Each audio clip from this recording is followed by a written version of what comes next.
మేడ్చల్ జిల్లా ఘటకేసర్ మున్సిపల్ పరిధి ఎదులాబాద్ గ్రామంలో గోదామన్నారు రంగనాయక స్వామి దేవాలయానికి పోటెత్తారు భక్తజనం.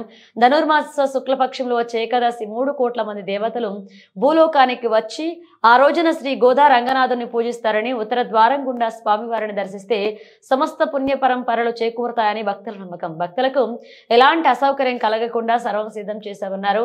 రాష్ట్ర నలుమూలల నుండి భారీగా తరలి వచ్చే అవకాశం ఉండడంతో భక్తులకు ఉత్తర ద్వారం గుండా స్వామివారిని దర్శించుకునేటట్లుగా క్యూలైన్ ఏర్పాటు చేస్తామని తెలిపారు.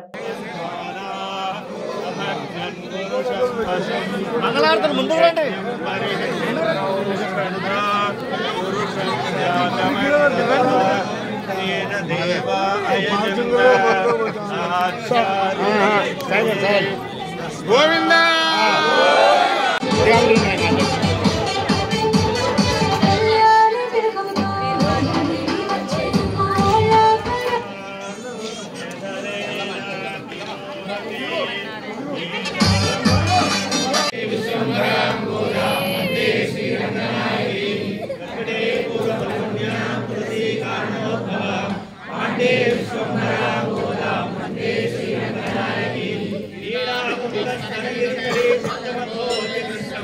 ఆరాధ్యం స్వం